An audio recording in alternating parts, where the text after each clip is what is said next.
Madam, we all know it is customary that the President, though it is her address, we know it is not her views, and it is the views of the government which has prepared the speech for her.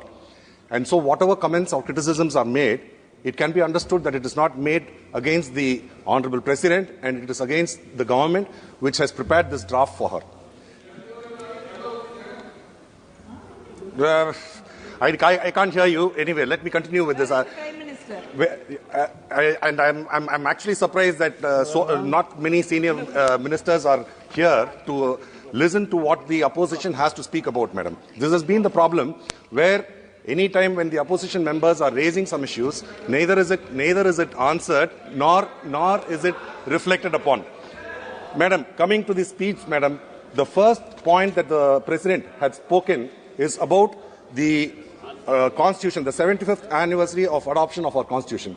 In that, we are talking so much about the Constitution, but it is sad to note the 17th Parliament and the 18th Parliament has not had a Deputy Speaker, Madam. Yes. The Deputy Speaker is a constitutionally provided post which has to be filled, and this government has, in the first paragraph itself, they have broken the Constitution where they have made it saying that you don't even have a confidence in having even one of your allies from either the TDP or the JDU to be made the Deputy Speaker. So I hope that the government will look into this and make sure that a Deputy Speaker is appointed for the Lok Sabha, Madam.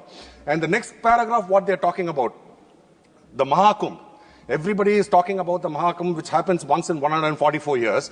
And it is very sad to note that so many deaths have happened. So far, what has been reported is 30 deaths and 60 people injured. But we are suspicious of these news articles because whenever a major calamity of this extent happens in this country, we expect the ministry, the Home Minister, to come and give a statement in the Parliament of this House to mention what exactly has happened and what measures have been taken for relief and for the support of the people over there, and what safety measures are taken to ensure that it does not happen again in future. I actually am sad that this government has not bothered about, though they claim themselves to be a Hindutva party, they do not care about the people who have died over there. And then the next point they are talking about is housing for all, Madam. When they're talking about housing for all, the government says that the union government is providing funds for the housing for all.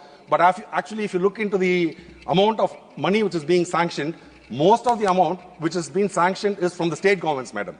The state governments are the ones which are doing it. And if you note, the amount which is being allocated for the funds are not being utilized because only in states, in southern states or developed states, where these funds are fully utilized, and most of the other states are not utilizing it, and these funds are going totally wasted, Madam. And the government is also talking so much about trains, the Vande Bharat, and so many other trains that this government has launched. Earlier in my speech, I had spoken, when I was talking about Chandrayaan, I was talking about we can always boast saying that we are the first nation to land at the south pole of the moon. But you have to take into account that development of a nation is not based only on one particular event. So you also have to see how many accidents are happening in these trains, Madam. You see in the news of late, every month there is some kind of an incident where there is a derailment or there is a collision with losing so many lives. And the government has been mum about that. And usually in the earlier years, we have found that when some major calamity happens, the concerned minister takes responsibility for it and steps down. But here, we are not even bothered about the loss of lives, and we continue as if nothing has happened, though hundreds of people lose their lives.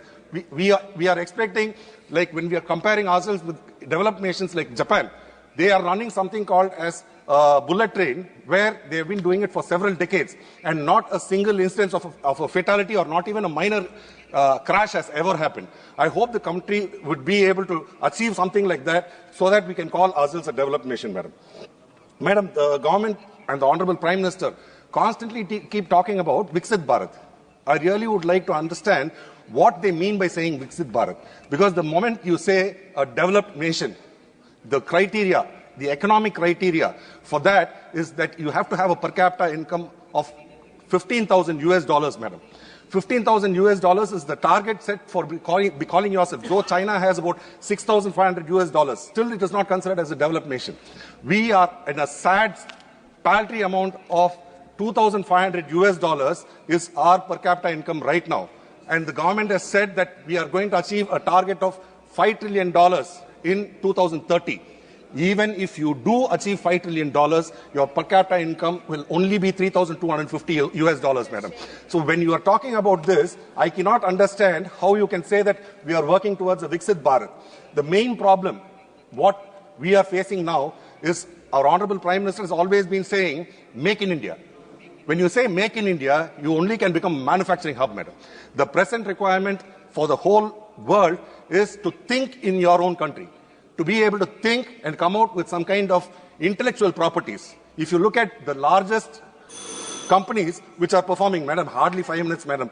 Madam, if you are looking at what amount of development and growth happens in developed nations, it is not because they are making it in India. If you look at the developed nations, most of the manufacturing has been exported to other countries like China, Indonesia, India, Vietnam. But those people are working on things like Facebook, Instagram, Twitter, which generates a lot more revenue.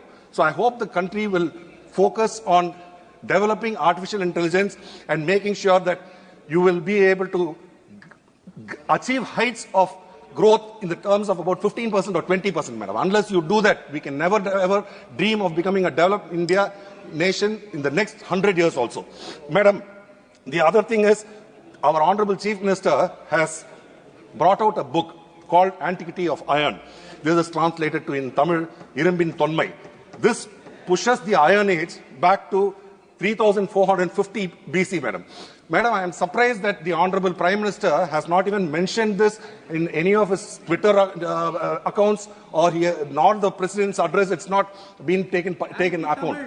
Madam, this is something which is not a proud moment for Tamils alone, madam. It is a proud moment for the whole of India, and it is to say that the Iron Age started in India. It started from India, from Tamil Nadu, and if you had mentioned that, it is something where archaeologists world over are looking at us with awe, madam. They are so shocked that our technology, 3450 BC, where we could smelt iron, and this is not being appreciated and acknowledged by the Honorable Prime Minister, is very sad, and I hope that the government passes a resolution over here congratulating the archaeologists and all the people who are involved in getting this happening, madam. Madam, if you are looking at the China and India, the economy, China has an economy of almost $18 trillion or more, madam. We are still struggling to achieve $5 trillion. And you are talking about make in India, where Atmanirbhar Bharat, where you want to make everything here. But sadly, in the last 10 years, $600 billion is our trade deficit, where you have lost out the amount of money where this country could have reached export surplus, where we could have been trade positive. But that has not been achieved in 10 years. I hope this country focuses on ensuring that we are a trade surplus country and ensuring that, madam, our leader and also already our leader had spoken, madam, how the government is talking. And the president, in the last line, she has told that this is a country with 140 crore people. But the government is not behaving such way, madam. Madam, the government has ensured that the minorities, the Dalits, and the other communities are all oppressed, where you are treating as though India is consisting only of a country of 60 crores, and you are neglecting all of them. And I'm hoping that you will be able to rectify that, because if you are talking about the Islamic community, 20 crore people, when you talk about bulldozers, you are pushing them into a brink where you are inciting their emotions, which is not healthy for this nation. I hope they will stop with this, madam. Thank you very much.